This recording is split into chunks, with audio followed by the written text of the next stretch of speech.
کہ پاکستان مسلم لیگ نون کے مرکزی ڈپٹی سیکرٹری جنرل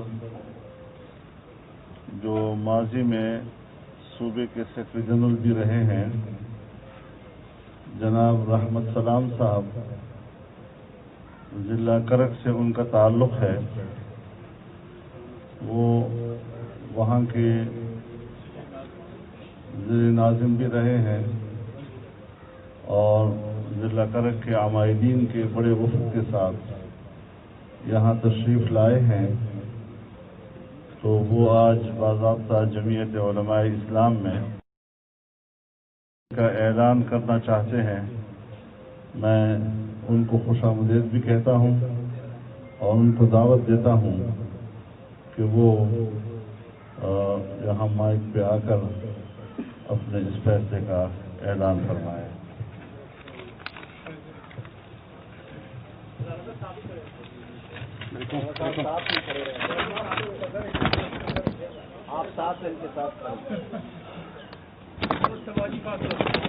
اعوذ باللہ من الشیطان الرجیم، بسم اللہ الرحمن الرحیم۔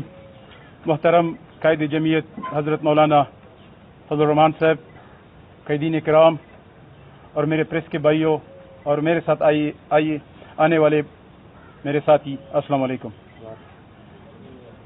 آپ کو معلوم ہے کہ اپنی فعال سیاسی زندگی کے 35 سالہ عرصہ میں صرف ایک ہی سیاسی جماعت سے وابستہ رہا ہوں، پاکستان مسلم لیگ نون۔ میں نچلی سطح پہ ایک کارکن کی حیثیت سے پاکستان مسلم لیگ نون سے وابستہ رہا اور صبح خیبر پختونخوا میں پارٹی کے صوبائی جنرل سیکرٹری اور مرکزی جوائنٹ سیکرٹری سمیت مسلم لیگ کے مختلف عہدوں پر فائز رہا۔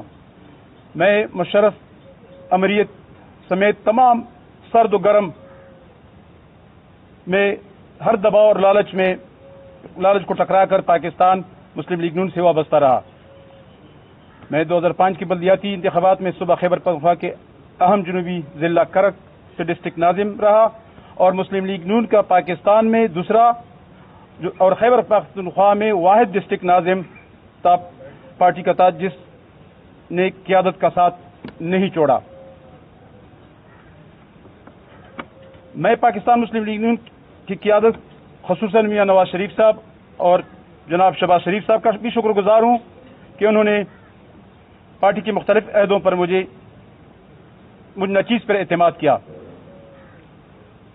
لیکن ہر اسلام پسند اور محب وطن پاکستانی کی طرح آج میں بھی پوری ایمانداری سے اس نتیجے پر پہنچا ہوں کہ موجودہ قومی اور بین الاقوامی حالات کے تناظر میں اس خطے میں اگر کوئی واحد سیاسی شخصیت پاکستان کی جمہوری سیاسی قوتوں کو ایک پلیٹ فارم پر لا کر ملک و قوم کی موجودہ بحرانوں سے نکال سکتا ہے تو وہ حضرت مولانا فضل الرحمان صاحب کی شخصیت اور قیادت ہے۔ اس کو بند کر دیں سر، رکھ دیں، اس کو بند کر دیں، ویسے آواز ٹھیک آ رہی ہے۔ 2013 کے عام انتخابات میں خیبر پختونخوا میں حکومت کے قیام کے اصرار پر سابقہ فاٹا کے ادغام میں اجلت نہ کرنے پر یا 2018 کے دانلی زدہ الیکشن کے نتیجے میں سلیکٹڈ پارلیمنٹ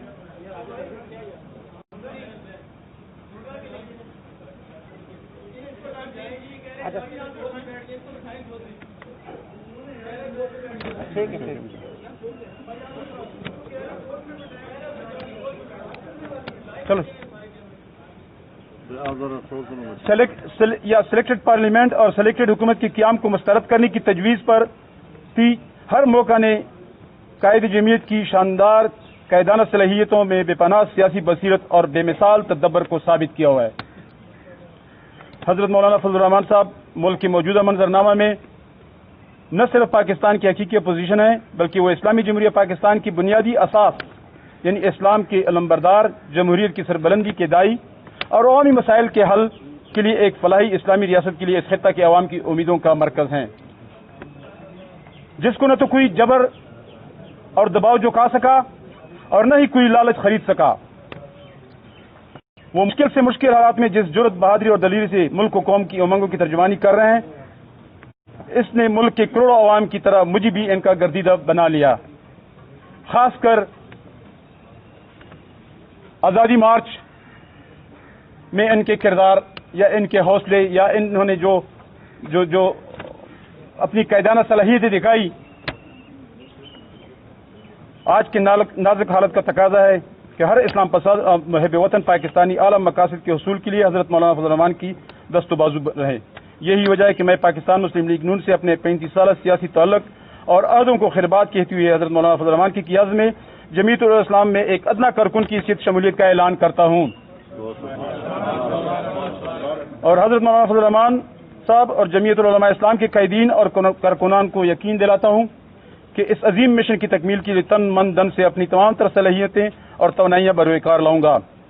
میں اللہ پاک سے حضرت مولانا فضل الرحمان کی قافلے کی کامیابی کے ساتھ ساتھ اس بات کا بھی دعا گو ہوں کہ اللہ پاک مجھ ناچیز کو پوری استقامت اور حوصلہ سے حضرت مولانا فضل الرحمان کی اس تحریک کا ایک کرامت ذرا بنائے۔ میرے ساتھ بہت سارے ساتھی آ رہے تھے، لیکن کورونا کی وجہ سپیز کی وجہ سے میں نہیں لا سکا۔ چند عہدیدار سینئر نائب صدر یہ ہیں، حاجی یوسف خان صاحب نائب صدر ہیں، حاجی قسمت خان ایڈوکیٹ، رضا اور اس طرح بہت سارے ساتھی، چند ایک کو میں لایا ہوں کیونکہ یہاں پہ پابندی تھی کہ آپ 10-12 لوگوں سے زیادہ ساتھ نہ لائیں، ورنہ یہاں پہ میرے ساتھ پورا جلوس آ جاتا۔ تو میں ایک دفعہ پھر آپ کو یقین دلاتا ہوں کہ میں انشاءاللہ تعالیٰ آپ کا ایک ادنیٰ سپاہی اور کارکن رہوں گا۔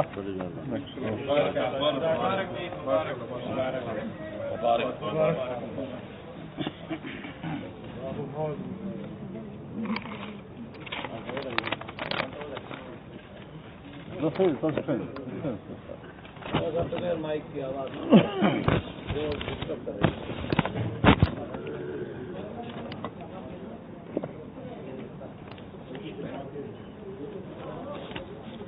بسم اللہ الرحمن الرحیم، نحمده ونصلی علی رسولہ الکریم۔ میں ایک بار پھر جناب رحمت سلام صاحب کو جمعیت علماء اسلام پاکستان میں شمولیت کے اعلان پر خوش آمدید کہتا ہوں اور دعا کرتا ہوں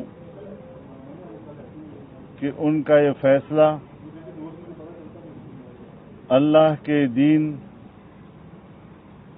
اور اس دین کے لیے جدوجہد کرنے والی جماعت جمعیت علماء اسلام کی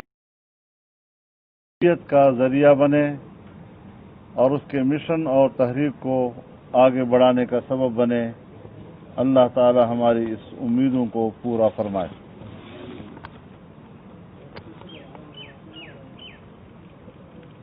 جمعیت علماء اسلام کی مرکزی مجلس عاملہ کا کل اجلاس ہوا۔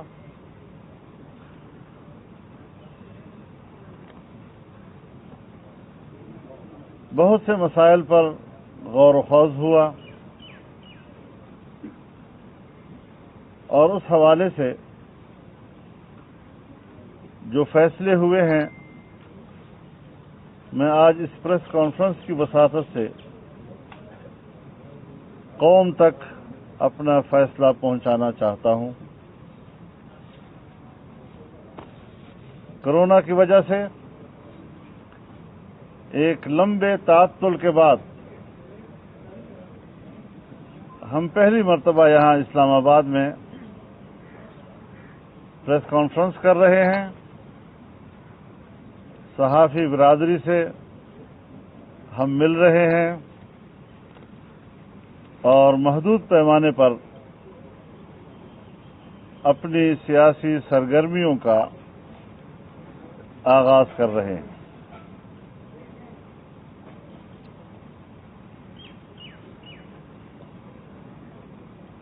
یہ بات بڑی واضح ہے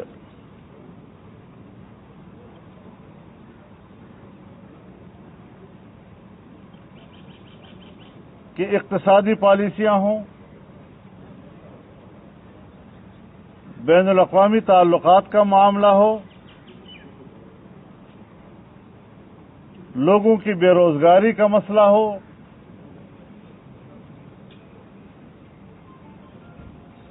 نوجوانوں کی بے روزگاری کا مسئلہ ہو، یا پھر کرونا وائرس سے پیدا ہونے والے وبا کا مسئلہ ہو، اپنی ناکام کارکردگی کی بنیاد پر حکومت خود کو نااہل ثابت کر چکی ہے. ملک معاشی طور پر دیوالیہ ہو چکا ہے. بجٹ بنانے میں دقت پیش آ رہی ہے اور تاریخ میں شاید پہلی مرتبہ قومی اسمبلی کے بجٹ اجلاس کے لیے تمام قواعد و ضوابط معطل کر دیے گئے ہیں.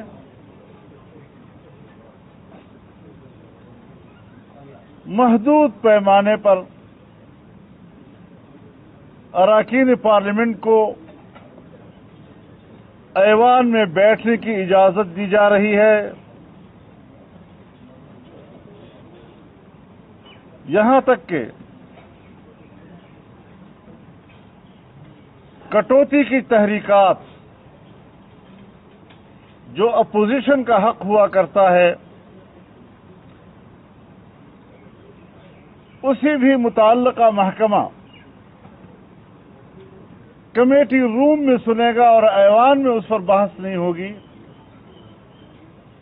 تمام اراکین اس قوم کے منتخب اگر ہیں تو پھر صرف اپوزیشن اراکین کو ایوان میں ہونا چاہیے. اگر وہ اراکین کو باہر رکھنا چاہتے ہیں تو پھر حکومت کرنے والی صاحب اقتدار پارٹی جو دھاندلی سے آئی ہے دھاندلی کے اراکین کو ایوان سے باہر ہونا چاہیے. اور ہم کسی قیمت پر بھی تمام قواعد و ضوابط کو معطل کر کے بجٹ اجلاس کے اس فیصلے کو تسلیم کرنے سے انکار کرتے ہیں.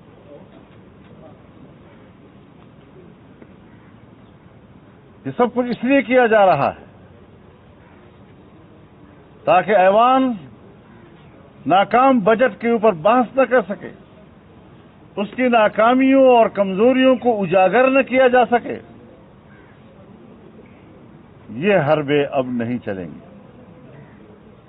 نااہل اسمبلی اس کو حکومت کرنے کا حق ہی نہیں ہے.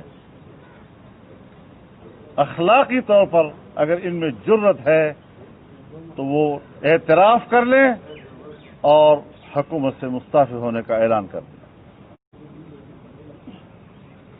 جمعیت علماء اسلام نے ایوان میں بھرپور طور پر شرکت کرنے کا فیصلہ کیا ہے اور یہ بھی فیصلہ کیا ہے کہ ہم تمام قواعد و ضوابط کو معطل کر کے اسپیکر کے اس طرح کے فیصلے کو تسلیم نہیں کریں گے.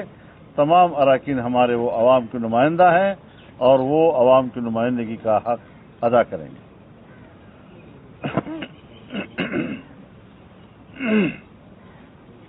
پوری دنیا اور پاکستانی قوم کرونا وبا سے نبرد آزما ہے, لیکن اس کے باوجود کہ یہ پورے ایک قومی سطح کی وبا ہے, لیکن اس وبا میں بھی عوام کو ریلیف نہیں دیا جا رہا. لوگوں کے ٹیسٹ بڑی بڑی فیسیں لے کر ایک طرف کہا جا رہا ہے کہ ہم نے 500 ارب روپے خرچ کر دیے ہیں, ہم نے ہر مریض پر 25 لاکھ روپے خرچ کر دیے ہیں, اور دوسری طرف جب ٹیسٹ کرائے جاتے ہیں تو 8,000 سے 10,000 روپے تک کے اس پر فیس لیے جاتے ہیں. میرے خیال میں یہ ایک بہت بڑا ظلم ہے ان حالات میں کہ جب عام آدمی کو اتنے مہنگے داموں میں صرف اپنا ٹیسٹ کرانا ہوتا ہے.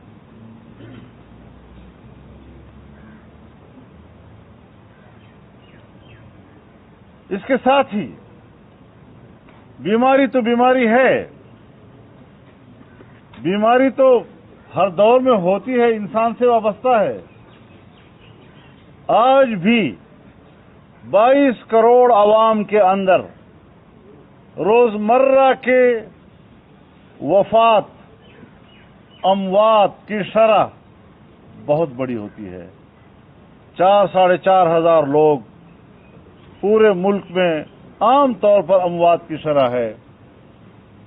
لیکن جس طریقے سے کورونا کے حوالے سے تمام وسائل استعمال کر کے خوف پیدا کیا جا رہا ہے، اور خوف پیدا کرنے کا کیا کہ علاج تو ہے نہیں. آپ کا مدافعتی نظام وہی مقابلہ کر رہا ہے، لیکن جتنا آپ اس کا خوف پیدا کریں گے اتنا آپ کا امیون سسٹم اور آپ کا مدافعتی نظام کمزور ہوتا جائے گا اور آپ اس کے مقابلے کرنے کی صلاحیت سے محروم ہو جائیں گے. لہذا اس قسم کے رویوں کو تبدیل کر دیا جائے. ہم ایسے وقت میں یہ بھی کہنا چاہتے ہیں، ایک عجیب سی صورتحال پیدا کی ہے. اموات اس پہ مبالغہ بھی پیدا کیا جا رہا ہے.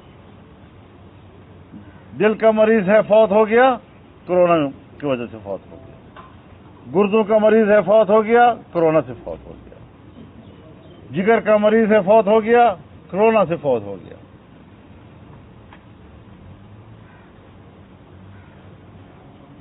تو ایسے حوالے سے اموات کی شرح کو جو مبالغہ آرائی کی جاتی ہے اور بڑا چڑھا کر پیش کیا جاتا ہے، پتہ نہیں کن مقاصد کے لیے وہ اس قسم کی فضا پیدا کرنا چاہتے ہیں. میت گھر کے حوالے نہیں کی جائے گی. مجھے پورے دنیا میں بتایا جائے کہ میت کو دفنانے کے لیے میت سے کسی کو کورونا لگا ہو. خود ڈاکٹر ہمیں کہتے ہیں آپ نیند زیادہ کریں، جتنا آپ سوئیں گے آپ کا وائرس بھی سو رہا ہوگا اور وہ متحرک نہیں رہے گا، نقصان نہیں کرے گا. تو جب سونے کے ساتھ وہ سو جاتا ہے تو مرنے کے ساتھ تو مر بھی جاتا ہے. پھر لاش حوالے نہیں کی جاتی، تدفین میں بے حرمتی کی جاتی ہے، قبر میں پھینک دیا جاتا ہے اس کو. لہذا باقاعدہ میت کا احترام جس طرح کے ہونا چاہیے، جس طرح ہماری شریعت کا تقاضا ہے، اس کی تجہیز و تکفین، جنازے کی نماز اور اس حوالے سے جو خوف پھیلایا جا رہا ہے اس کو ختم کر کے اس کو ایک باعزت انداز دیا جائے. اس موقع پر کرونا وائرس کے خلاف فرنٹ لائن پر لڑنے والے ڈاکٹرز، نرسز اور دیگر اہلکاروں کی خدمات کو ہم خراج تحسین پیش کرتے ہیں. اس حوالے سے میں یہ بھی عرض کر دینا چاہتا ہوں کہ اوورسیز پاکستانیوں کو بہت مشکلات ہیں. اس وقت ان کی اموات ہو جاتی ہیں، ان کے ڈیرے، ان کے گھر وہاں میتیں پڑی ہوئی ہیں. ان کے اٹھانے کے لیے، ہسپتال تک پہنچانے کے لیے اور جسد خاکی کو محفوظ رکھنے کے لیے وہاں کوئی ان کا مددگار نہیں. اگر میتیں پاکستان لانا چاہتے ہیں، پاکستان ان کی میتیں لانے کے لیے اس سے بڑھ کر حکمرانوں کی اور بے حسی کا کیا ہو سکتی ہے. تو اس اعتبار سے حکومت کی بے حسی انتہائی قابل مذمت عمل ہے. اوورسیز پاکستانیوں کو پاکستان لانے کے لیے کوئی بھی سہولت حکومت کی طرف سے مہیا نہیں کی جا رہی، اور وہاں جب گھر میں میت پڑی ہے تو گھر میں رہنے والے ان کے اور پیارے وہ بھی ایک ذہنی دباؤ کا شکار ہو جاتے ہیں، ذہنی مرض کا شکار ہو جاتے ہیں. سفارتخانے شہریوں سے رابطے کرنے کے لیے تیار نہیں. عوام اپنے ہی سفارتخانے کا دروازہ کھٹکھٹائیں گے، کہاں جائیں گے؟ لیکن سفارتخانے بھی دروازے بند کیے ہوئے شہریوں کے ساتھ کسی رابطے کرنے میں اور ان کو مدد پہنچانے میں ناکام ثابت ہو رہی ہیں.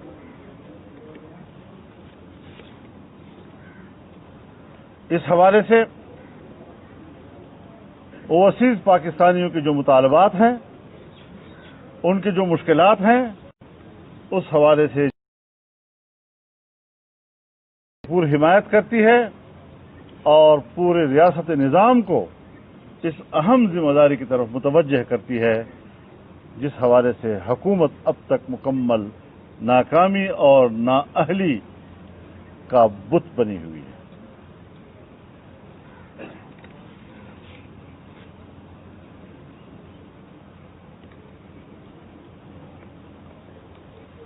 تعلیمی ادارے ہمارے بند ہیں،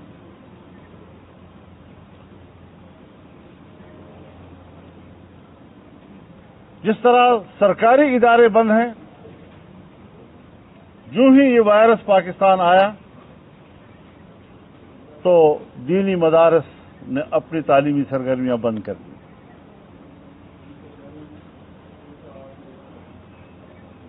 امتحانات کے لیے داخلے ہو چکے تھے لیکن امتحانات نہیں لیے گئے۔ مساجد و مدارس سے تعاون کیا، حکومت کے ساتھ مذاکرات کیے، جو ایس او پیز طے ہوئی اس پر عمل درآمد کیا گیا، لیکن جہاں انتظامیہ کی ذمہ داری تھی اور وہ اپنی ذمہ داری پوری نہیں کر سکی، لوگوں کو ایس او پیز پر عمل درآمد کرانے میں ناکام رہی، وہاں انہوں نے مدارس کو، مدارس کے محتممین کو، مساجد کو، مساجد کے ائمہ اور خطباء کو اس کا ملزم ٹھہرایا، ان کی گرفتاریاں کی، ان کو تھانوں میں بے عزت کیا۔ یہ کہاں کا رویہ ہے کہ اپنی ناکامی کسی دوسرے کے سر تھونپ دو اور دوسرے کے تعاون کی اس قدر بے قدری کرو جس طرح اس ملک میں اس حکومت نے اور اس حکومت کی انتظامیہ نے کیا۔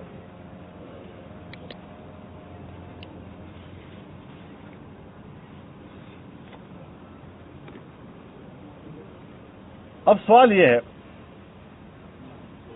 کہ جہاں تک ہمارے ملک کے سرکاری تعلیمی ادارے ہیں، ان کی جو چھٹیوں کا دورانیہ ہے وہ جون، جولائی اور اگست کا ہے۔ لہذا اگر سرکاری تعلیمی ادارے جون، جولائی اور اگست میں بند رہتے ہیں تو یہ ہر سال اسی مہینے میں بند رہتے ہیں، لیکن دینی مدارس کی چھٹیوں کا دورانیہ وہ ہجری سال کے اعتبار سے شعبان، رمضان اور شوال کا مہینہ ہے۔ اب جب ہماری چھٹیوں کے وقت گزر گیا ہے، طلباء متوجہ ہو رہے ہیں، اگر ہم اپنے ان نوجوانوں کو تعلیمی سرگرمیوں میں مصروف نہ کر دیں اور ہم اپنے ان نوجوانوں کو دینی مدارس کے کمروں سے اور استادوں کے ساتھ وابستہ نہ کر دیں، آپ بتائیں جہاں ان کا تعلیمی حرج ہوگا وہاں بہت سے اطراف میں ان کی مصروفیتوں کے ایسے مواقع موجود ہیں کہ جو شاید ریاست کے لیے کل قابل قبول نہ ہو۔ اس کا بھی تقاضا ہے کہ تمام احتیاطی تدابیر کے ساتھ، سی او پیز کے ساتھ دینی مدارس کو تعلیمی سرگرمیاں جاری رکھنے کی اجازت ہونی چاہیے۔ ہم اس کی مکمل حمایت کرتے ہیں، لیکن چونکہ اس حوالے سے وفاق المدارس العربیہ سے ہم براہ راست وابستہ ہیں، مختلف مکاتب فکر کے اتحاد پر مشتمل تنظیمات مدارس دینیہ، پھر بھی ہم انہیں کو اختیار دیتے ہیں کہ حتمی فیصلہ وہی کریں اور ہم ان کے حتمی فیصلے کو قبول کریں گے۔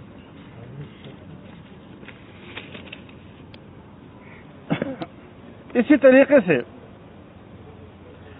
جو پرائیویٹ تعلیمی ادارے ہیں،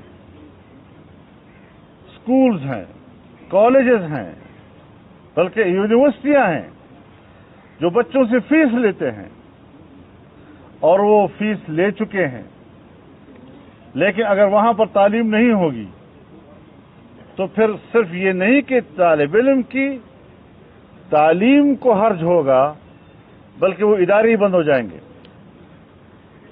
لاکھوں کی تعداد میں طلباء تعلیم سے محروم ہو جائیں گے. بہت بڑی تعداد اساتذہ کرام کی بے روزگار ہو جائے گی اور پرائیویٹ تعلیمی ادارے ملک بھر میں بند ہونے پر مجبور ہو جائیں گے. اس پہلو کو بھی دیکھنا چاہیے کہ ایک طرف تو ہم احتیاط اور احتیاطی تدابیر کی بات کرتے ہیں، اداروں کو بند کرنے کی بات کرتے ہیں، لیکن دوسری طرف اس ملک میں اتنا بڑا نقصان تعلیم کے شعبے میں، اس کو بھی مد نظر رکھتے ہوئے کوئی متبادل طور پر نہیں سوچا گیا. اس حوالے سے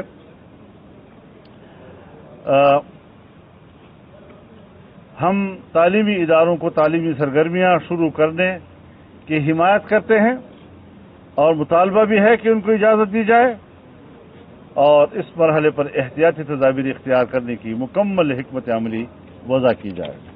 اس طرح خاموش رہ کر بے یار و مددگار چھوڑ دینا یہ کوئی عقل مندی والی بات نہیں ہے.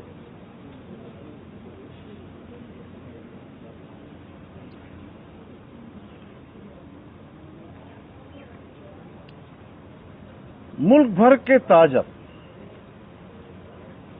اور خاص طور پر میں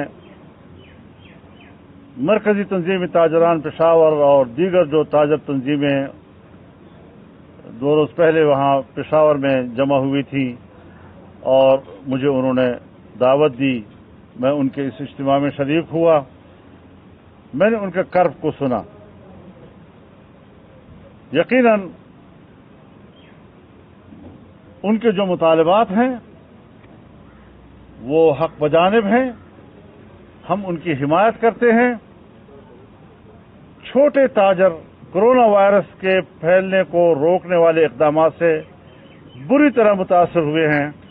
ان کے کاروبار کے تحفظ اور ان کے خاندانوں کو بے روزگاری سے بچانے کے لیے خصوصی ریلیف پیکیجز دینے کی ضرورت ہے تاکہ ان کو کوئی متبادل روزگار بھی تو ہو. حکومت اپنی طرف سے، ریاست اپنی طرف سے ان کے خاندان اور ان کے بچوں کو تحفظ دینے کے لیے اقدامات کریں، ورنہ یہ تو بھوکے مر جائیں گے. اور جب بچے بلک رہے ہیں اور لوگ اس کو کچھ دے نہیں سکتے تو پھر لوگ خودکشی بھی آ کے مجبور ہو جاتے ہیں.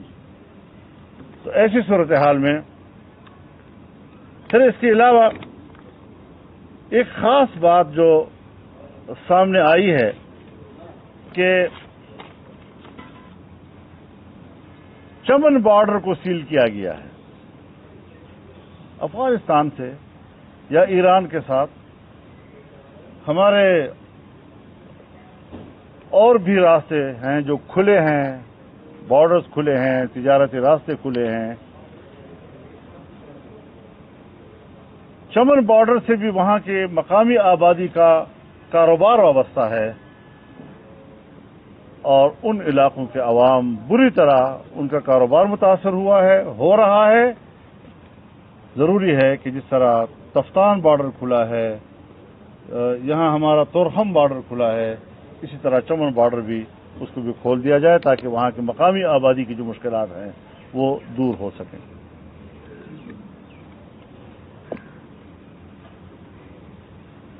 صوبہ خیبر پختونخوا کا کوہاٹ ڈویژن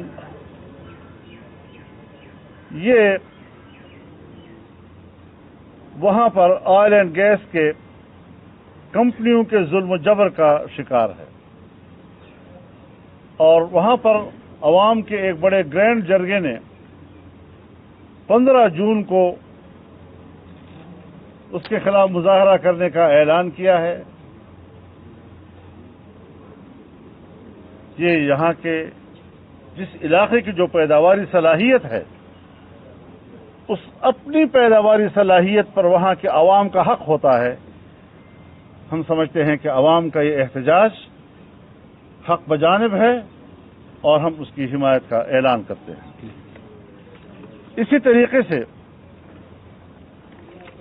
میڈیا کے ذریعے جو خبریں آ رہی ہیں کہ پاکستان کا سب سے بڑا اسٹیل مل کا ادارہ اس کے 9,500 ملازمین کو فارغ کیا جا رہا ہے. کل تک تو آپ کہہ رہے تھے کہ ہم